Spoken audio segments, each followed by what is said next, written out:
నల్గొండ మాజీ శాసనసభ్యులు కంచర్ల భూపాల్ రెడ్డి నల్గొండ జిల్లా కలెక్టర్ని వారి కార్యాలయంలో కలిసి కొన్ని కేంద్రాలలో ధాన్యం సేకరణలో అక్రమాలు జరుగుతున్న విషయాన్ని ఆధారాలతో సహా వారికి అందించి వెంటనే వారిపై చర్యలు తీసుకోవాలని కోరారు. కనగల్ మండలం జియాడవల్లి గ్రామంలోని ధాన్య సేకరణ కేంద్రంలో 2 రకాల ట్రక్ షీట్లతో రైతులను మోసం చేస్తున్నారని తెలిపారు. నల్గొండ మాజీ శాసనసభ్యులు కంచర్ల భూపాల్ రెడ్డి నల్గొండ జిల్లా కలెక్టర్ని వారి కార్యాలయంలో కలిసి కొన్ని కేంద్రాలలో ధాన్య సేకరణలో అక్రమాలు జరుగుతున్న విషయాన్ని ఆధారాలతో సహా వారికి అందించి వెంటనే వారిపై చర్యలు తీసుకోవాలని కోరారు. కనగల్ మండలం జియాడవల్లి గ్రామంలోని ధాన్య సేకరణ కేంద్రాలలో 2 రకాల ట్రాక్ షీట్లతో రైతులను మోసం చేస్తున్నారని, రైతులకు ఇచ్చే ట్రాక్ షీట్లలో ఒక రకమైన తూకం, మిల్లర్ దగ్గర నుంచి మరో రకమైన తూకంతో ట్రాక్ షీట్లు ఇస్తున్నారని, అందుకు సంబంధించిన ఆధారాలు కలెక్టర్కి అందజేసి వీరిపై వెంటనే చర్యలు తీసుకోవాలని కోరారు. తిప్పర్తి మండలంలోని మరిగూడెం, తిప్పర్తి, ఇండ్లూరు, మామిడాల తదితర ధాన్య సేకరణ కేంద్రాలకు బయట రాష్ట్రం నుండి ధాన్యం వస్తుందని స్థానికంగా ఉన్న నాయకులు ధాన్యం సేకరణ నిర్వాహకులతో కుమ్మక్కై ఆ ధాన్యాన్ని కొంటున్నారని, దీనిపై మా నాయకులు ఆధారాలతో బయటపెట్టినా ఇంతవరకు చర్యలు తీసుకోలేదని కలెక్టర్కు తెలియజేశారు. అదేవిధంగా నల్గొండ మండలం అనపర్తి ధాన్య సేకరణ కేంద్రంలో ఇంతవరకు 25% కొనుగోలు కూడా జరపలేదని, కలెక్టర్ వెంటనే వీటిపై స్పందించి తగు చర్యలు తీసుకోవాలని, ధాన్య సేకరణను వేగవంతం చేయాలని కోరారు. కలెక్టర్ వీటన్నిటిపై పరిశీలించి తగు చర్యలు తీసుకుంటామని తెలియజేశారు. కార్యాలయంలో నగర పార్టీ అధ్యక్షుడు భువనగిరి దేవేందర్, మాజీ కౌన్సిలర్ రావుల శ్రీనివాసరెడ్డి, అనపర్తి సర్పంచ్ మేక అరవింద్ రెడ్డి, మాజీ సర్పంచ్లు ఎలుక శ్రీనివాసరెడ్డి, కోట్ల జైపాల్ రెడ్డి, పేరిక కరుణ్ జయరాజ్ ఆయా గ్రామాలకు చెందిన రైతులు వెంట ఉన్నారు.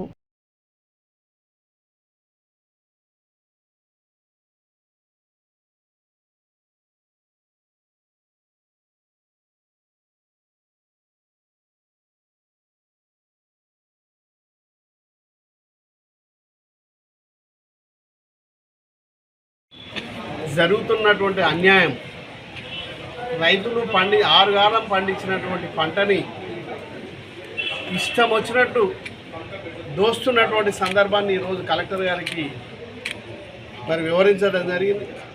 ట్రక్ షీట్లలో మోసం,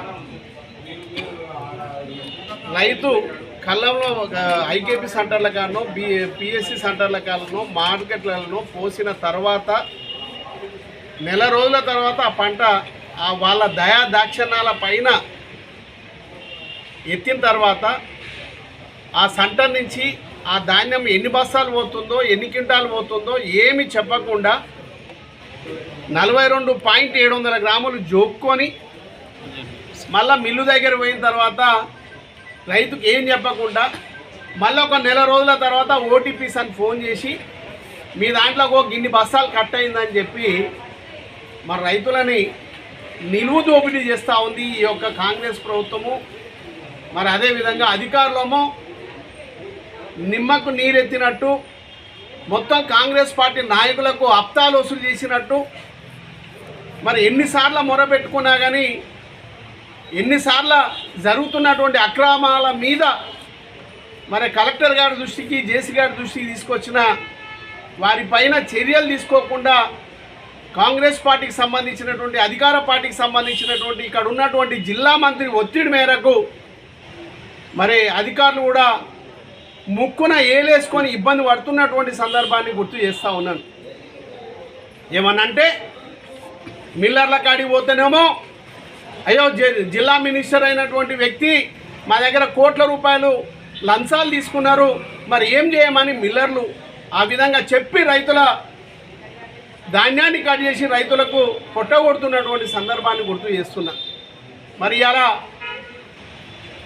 ట్రక్ షీట్లలో 80 నుంచి 90% 8 quintal, 9 quintal, 10 quintal, 15 quintal cut చేయని ట్రక్ షీటే లేదు.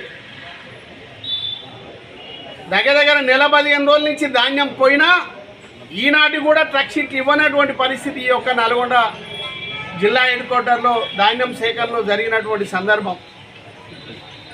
డిఎస్ఎంఎస్ ఉంటే వాళ్ళు సేకరించే ప్రతి చోట కూడా ఒక ఏజెంట్లను పెట్టుకొని బస్తాలకు ఒక్కొక్క బస్తా మీద లారీ వాళ్ళ దగ్గర వీళ్ళ దగ్గర ఒక్కొక్క బస్తా మీద 3 రూపాయలు 4 రూపాయలు 5 రూపాయలు అట్లా వసూలు చేయడం, లారీకి 5,000 6,000 10,000 రూపాయలు అట్లా ఫోన్పేలలో కొట్టించుకోవడం, తర్వాత 42.7 కిలోలు కట్ చేసుకోవడం, తర్వాత మళ్ళీ ట్రక్ షీట్లలో 10 క్వింటాలు కట్ చేయడం. ఇది DCMSలో జరుగుతున్నటువంటి అంగచాట్లు దొంగచాట్లు. వారి మీద వెంటనే చర్యలు తీసుకోవాలని కూడా కలెక్టర్ గారికి వివరించడం జరిగింది. ఎక్కడైతే ఫ్రాడ్ అవుతుందో, ఎక్కడైతే అన్యాయం జరుగుతుందో రైతులకు, మరి వాటి మీద వెంటనే ట్రక్ షీట్లలో ఎక్కడైతే మోసం జరిగి రైతుకు తెలవకుండా ధాన్యాన్ని కట్ చేసిర్రో అవన్నీ కూడా రిటర్న్ వాళ్ళ డబ్బులు ఇప్పించాలనేది ప్రధానమైనటువంటి డిమాండ్ అని మీ ద్వారా నేను తెలియజేసుకుంటూ, మరి అదేవిధంగా మరిగూడెంలో తిప్పర్తి మండలం మరిగూడ గ్రామంలో రైతే లేడు. ఒడ్లు మాత్రం పక్క జిల్లాలు పక్క రాష్ట్రానికి వెళ్ళి 1,600 రూపాయలకు తీసుకొచ్చి అక్కడ రైతులు ఉంటారు, రైతుల ధాన్యం తీసుకోరు అధికారులు. కానీ పక్క జిల్లాల నుంచి పక్క రాష్ట్రం నుంచి తీసుకొచ్చినటువంటి ధాన్యానికి వడ్ల బస్తాలు ఇచ్చి నింపినటువంటి పరిస్థితి. దాని మీద వెంటనే కంప్లైంట్ చేస్తే అక్కడ అట్లా సీజ్ చేసి పెట్టిండ్రు. అందుకే దాంట్లో సీజ్ చేయాలా, దాంట్లో ఎవరైతే పాత్రదారులు అయ్యారో వాళ్ళందరినీ జైలు పంపించాలని కలెక్టర్ గారికి రిప్రజెంటేషన్ కూడా ఇవ్వడం జరిగింది.